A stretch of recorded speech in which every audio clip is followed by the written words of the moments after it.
नमस्कार मित्रांनो, तर माझ्या एका नवीन व्हिडिओमध्ये मी ओंकार गवळी तुमचं सर्वांचं स्वागत करतो। आजच्या या व्हिडिओमध्ये मी दोन मुलींचं स्केच करणार आहे, जे की पोर्ट्रेट स्केच असणार आहे। आणि त्या स्केचसाठी मी कोणत्या पेपरचा यूज करतोय आणि कोणकोणत्या पेन्सिलचा यूज करतोय हे मी प्रॉपर व्हिडिओच्या स्टार्टिंगला सांगणार आहे, म्हणजे शेडिंग करायच्या आधी। आणि त्यानंतर मी मध्ये मध्ये टीच सांगणारच आहे की कुठे डार्क एरियाजला कशी पेन्सिल यूज करायची, लाईट एरियाजला कोणती पेन्सिल यूज करायची, सर्व मी प्रॉपर सांगणार आहे। आणि पूर्ण रेडी झाल्याच्या नंतर सुद्धा मी व्हिडिओच्या शेवटला कुठे कुठे मी कोणत्या पेन्सिलचा यूज केलाय हे सुद्धा मी सांगणार आहे। तर व्हिडिओ शेवटपर्यंत बघा, चॅनलवरती नवीन असाल तर सबस्क्राईब करा। चला तर मग आपण व्हिडिओ स्टार्ट करूया। आणि जर का तुम्ही आउटलाईनच्या शेडिंगच्या माझ्या व्हिडिओ नसाल पाहिलात, तुम्ही जर काही बिगिनर असाल तर नक्कीच माझ्या आउटलाईनच्या ट्युटोरियल्स व्हिडिओ आहे, डिस्क्रिप्शनमध्ये लिंक देतो, तिथून तुम्ही जाऊन चेक करा। चला तर मग व्हिडिओला आपण स्टार्ट करूया। अशी मी आउटलाईन रेडी केलंय आणि इकडे आहे माझं पेन्सिल मटेरियल।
तुम्ही जर काही बिगिनर असाल आणि चारकोल सॉफ्ट पेन्सिलचा जर का वापर करत असाल तर शेडिंग करताना पहिल्यांदा लाईट शेडिंग करायची, त्यानंतरच डार्क शेडिंग करायची, कारण एकदा डार्क शेडिंग केली की ती इरेज करता येत नाही. त्यामुळे पहिल्यांदा फेंट शेडिंग करायची, लाईट शेडिंग करायची, त्यानंतरच पुढे डार्क शेडिंग करायची. सर्वात पुढे आपण स्केचिंग सुरुवात करू.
तर हे बघा, तुम्ही पाहू शकता आता एक फेस कंप्लीट झाला आहे पूर्ण.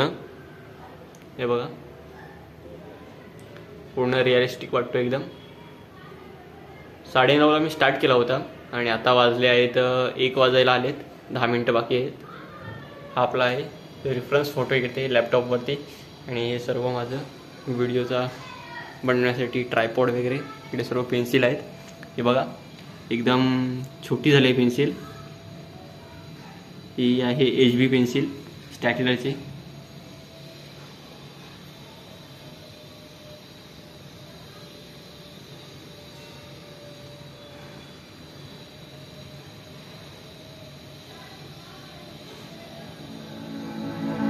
हेअर्ससाठी मी चारकोलची पेन्सिल, सॉफ्ट पेन्सिल यूज करतोय हेअरसाठी.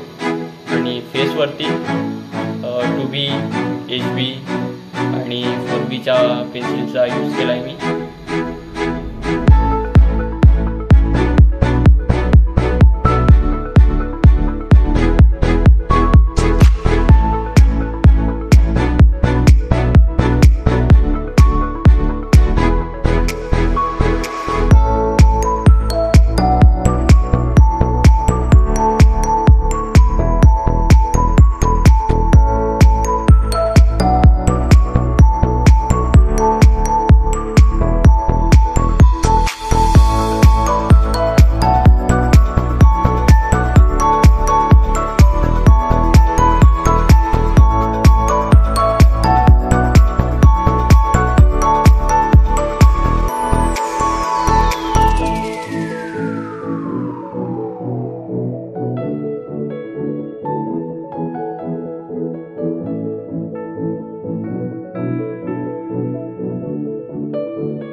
परत स्केचिंगला स्टार्ट करतोय. आता दुसरा फेस कव्हर अप करायचा मी प्रयत्न करणार आहे. आता वाजले हे 4. बघूया 6 वाजेपर्यंत किती होतो. 6 नंतर 5, 5:30 वाजेपर्यंत किती होतो कम्प्लीट बघूया. चला स्टार्ट करूया.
फर्स्टचा पण फेस मी कव्हर केला आहे 1 तासामध्ये.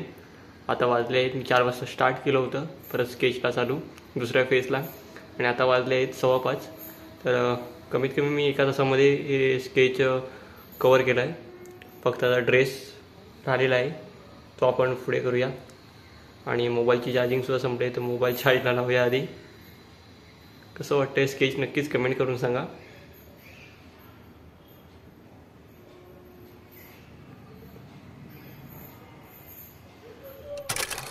नमस्कार मित्रांनो, तर आजचा हा दुसरा दिवस आहे आणि काल मी किती स्केच कम्प्लीट केलं होतं तुम्हाला मी व्हिडिओमध्ये दाखवतो स्टार्ट करायच्या आधी. आणि आता एक 10 ते 15 मिनिटाचा फक्त काम आहे, पटकन होऊन जाईल. तर चला तर मग स्टार्ट करूया, पटापट फिनिश करूया. आणि व्हिडिओ एडिटिंग करून पटकन संध्याकाळी किंवा मी दुपारी अपलोड करेन, नक्कीच बघा. आणि स्केच कसं वाटलं नक्कीच कमेंट करा. शेडिंग करायचं बाकी आहे, मग पूर्ण होईल. चला तर मग ते करून टाकूया आपण पटापट. तर फायनली मी असं काही स्केच कंप्लीट केलंय, हे बघा.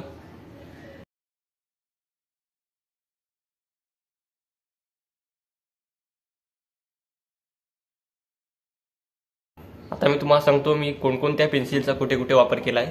तर हेअर ड्रॉ करण्यासाठी मी चारकोल सॉफ्ट पेन्सिलचा यूज केला आहे, तुम्हाला पेन्सिल दाखवतो मी. तर हे बघा, चारकोलची सॉफ्ट पेन्सिल आहे कॅमलिनची. आणि चेहऱ्यावरती आणि ड्रेसवरती मी ग्रेफाईट पेन्सिलचा यूज केला आहे. त्यासाठी मी HB 2B 4B 6B 8B या पेन्सिलचा यूज केला आहे. हे बघा इकडे लाईट फेसवरती जो लाईट एरिया आहे त्यासाठी मी 2B पेन्सिलचा यूज केला आहे, कारण माझी जी HB पेन्सिल आहे ती खूपच म्हणजे छोटी झाली आहे, पकडायला जमत नव्हती पूर्ण. आणि हेअर्स ड्रॉ केल्याने एकदम चारकोल पेन्सिलने रिअलिस्टिक थोडं वाटतंय. हे बघा.